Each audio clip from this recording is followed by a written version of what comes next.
Hello everyone, welcome to Spark Up classes. This is Suman Yadav.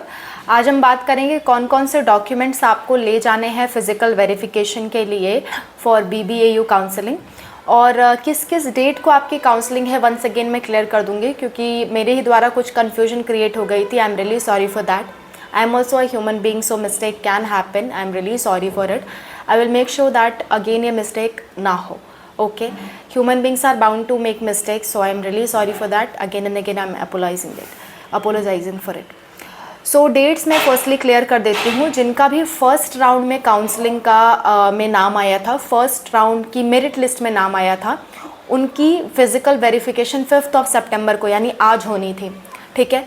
जिनका भी second round में नाम आया था, सेकेंड प्रोविजनल लिस्ट में, उनका 12 सितंबर को होगा काउंसलिंग। और जिनका भी स्पॉट राउंड में नाम तो नहीं आया स्पॉट राउंड में, लेकिन जो स्पॉट राउंड में पार्टिसिपेट करना चाहते हैं वो जाएंगे 8 एंड 9 सितंबर। ठीक है, डिपेंड्स ऑन देयर कोर्स कि 8 को है या 9 को है। ठीक है, तो डेट्स आई होप आपको क्लियर हो गई होंगी। अब डॉक्यूमेंट वेरिफिकेशन की बात कर लेते हैं, कौन कौन से डॉक्यूमेंट ज़रूरी हैं। तो वीडियो को ध्यान से देखो, बिकॉज डॉक्यूमेंट्स अगर आप इसमें से एक भी मिस करते हो तो आपका एडमिशन कैंसिल हो जाएगा and you will not able to get admission again. आपके पास सेकंड चांस नहीं बचेगा, ये फाइनल चांस है। ठीक है, तो first of all 10th and 12th की मार्कशीट एंड पासिंग सर्टिफिकेट आपके पास होना चाहिए। कुछ बच्चे कहेंगे मैम मैं इस बोर्ड से हूँ, मेरा भी रिज़ल्ट नहीं आया है। सो जिनका रिज़ल्ट नहीं आया है वो इंटरनेट से कॉपी निकलवाएंगे अपने रिज़ल्ट की और वो सबमिट कर देंगे। ठीक है, जिनका रिज़ल्ट नहीं आया उनके लिए कुछ नहीं कर सकते, दैट इज़ टोटली अंडरस्टैंडेबल। तो आपको कोई प्रॉब्लम नहीं होगी। अगर रिज़ल्ट नहीं आया है तो, अगर आ चुका है तो वो एक्सेप्टेबल नहीं होगा, आपको मार्कशीट ही एक्सेप्टेबल करानी है। नेक्स्ट है कैरेक्टर सर्टिफिकेट। अगेन मैं जो भी चीज़ें बता रही हूँ, अगर आपकी यूनिवर्सिटी या अगर आपके कॉलेज ने वो चीज़ें प्रोवाइड नहीं की हैं तो आपको कहीं कोई दिक्कत नहीं होने वाली है। अगर प्रोवाइडेड हैं ऑलरेडी, आपके यूनिवर्सिटी में कोई रिस्ट्रिक्शन नहीं है उससे रिलेटेड, तो आपको लेकर के जाना है। ठीक है, तो 10th एंड 12th का मार्कशीट और पासिंग सर्टिफिकेट, मार्कशीट अलग होता है, पासिंग सर्टिफिकेट अलग होता है कुछ बोर्ड के लिए, सभी के लिए नहीं। CBSE बोर्ड की अगर मैं बात करूँ तो पासिंग सर्टिफिकेट अलग होता है, मार्कशीट अलग होती है, लेकिन यूपी बोर्ड में दोनों एक ही होता है। तो आप अपने बोर्ड के अकॉर्डिंग चेक करना कि आपने किस बोर्ड से एग्ज़ाम दिया है और आपकी मार्कशीट या पासिंग सर्टिफिकेट अलग अलग है या सेम है। CBSE के लिए अलग होती है, यूपी बोर्ड के लिए सेम होती है। ये चीज़ मैं आपको क्लियर कर देती हूँ। अगर आप और किसी बोर्ड से हो तो वो आप पता कर लेना। ठीक है, नेक्स्ट आपका माइग्रेशन या ट्रांसफ़र सर्टिफिकेट, दोनों है तो वेल एंड गुड, नहीं तो एक तो ले जाना ही ले जाना है, माइग्रेशन या ट्रांसफ़र। ठीक है, नेक्स्ट आपका रिजर्वेशन सर्टिफिकेट। आप किसी कैटेगरी से बिलोंग करते हो, SC ST से बिलोंग करते हो, या फिर आप PWD कैंडिडेट हो, या फिर आपका स्पोर्ट्स कोटा लगा था, स्पोर्ट कोटा के थ्रू आप एडमिशन ले रहे हो, तो ये सारे सर्टिफिकेट आपको ले जाने होंगे। फिर अगर आपने गैप किया है 12th के बाद या ग्रेजुएशन के बाद, अगर आप PG कोर्स में एडमिशन ले रहे हो तो ग्रेजुएशन के बाद अगर आपने गैप किया है, या 12th में एडमिशन UG कोर्सेज़ में एडमिशन ले रहे हो तो 12th के बाद अगर आपने गैप किया है तो गैप ईयर सर्टिफिकेट आपका लगेगा।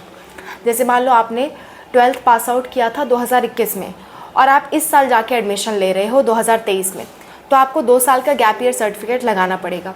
ये कोर्ट से बनता है, आप अपील कर सकते हो, आपका बन करके आ जाएगा। नेक्स्ट होता है आपका रजिस्ट्रेशन फॉर्म, CUET का registration form plus score card.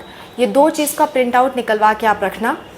फिर अपनी फ़ोटो निकलवा के रखना, जो भी फ़ोटो आपने अपलोड की थी, अगर वही फ़ोटो है देन वेल एंड गुड। अगर नहीं है वो फ़ोटो तो उससे सिमिलर कोई फ़ोटो आप अपने साथ ले जाओगे, 5-6 फ़ोटो ज़रूर लेके जाना। ठीक है, नेक्स्ट है आपका जो ओरिजिनल मार्कशीट है वो सारी की सारी ओरिजिनल होना चाहिए, प्लस 2 फ़ोटोकॉपी होनी चाहिए हर एक मार्कशीट की। एक फ़ोटोकॉपी पे हर एक मार्कशीट के एक फ़ोटोकॉपी पे, मतलब हर एक डॉक्यूमेंट के एक फ़ोटोकॉपी पे आपको सिग्नेचर करना है। इसी को कहते हैं सेल्फ अटेस्टेड, मतलब आपने सिग्नेचर करके रखा है। और दूसरी फ़ोटोकॉपी पे आप कोई सिग्नेचर मत करना, एज इट इज़ लेके जाना। ठीक है, नेक्स्ट आपका जो है anti ragging form. Anti ragging form आपको डाउनलोड करना है, BBAU के ऑफिशियल वेबसाइट पे अवेलेबल है। एडमिशन पॉलिसी 2024 करके एक आपको साइट मिलेगी, मैं आपको लिंक दे दूँगी डिस्क्रिप्शन में। वहाँ पे नोटिस में आप जाओगे, एडमिशन पॉलिसी पे क्लिक करोगे, एडमिशन पॉलिसी 2024, उस पर क्लिक करते ही आपके सामने एक PDF आ जाएगा जिसमें स्केड्यूल वगैरह लिखा था ना, डेट वगैरह का, वही वाला PDF। उसमें एनेक्जर 1 में आप जाओगे तो वहाँ पे 2 डिक्लेरेशन फॉर्म दे रखे हैं, एक तो पेरेंट्स के द्वारा, एक है स्टूडेंट के द्वारा। दोनों डिक्लेरेशन फॉर्म आपको भर करके ले जाना है। दोनों एंटी रैगिंग का ही फॉर्म है, दोनों आपको भर के ले जाना है। एक पे गार्जियन का सिग्नेचर लगेगा, तो ये भूलना मत, भर करके ले जाना, ठीक है। नेक्स्ट इतनी सारी चीज़ें ले जानी है, प्लस अपना आधार कार्ड, कोई भी आइडेंटिटी कार्ड अपने साथ रखना, that will be enough.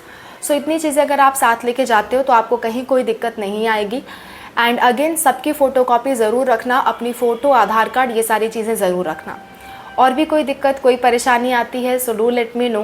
I am already active in the comment section and mostly मैं कमेंट्स का रिप्लाई कर भी देती हूँ। एंड बेटा अगर थोड़ी बहुत गलती हो जाती है तो आई am really sorry for that. मेरा इंटेंशन नहीं है कि मैं आपको कुछ गलत बताऊँ, पर बाई चांस कभी कभी स्लिप ऑफ टंग हो जाता है, या बोलते वक्त कैमरे के सामने कभी कभी चीज़ें भूल जाती हैं। So I am really sorry for that. Okay, so wish you all the best. I will make sure कि ऐसा दोबारा ना हो। I will make sure कि ऐसा दोबारा ना हो। Okay, so bye bye, take care, wish you all the best.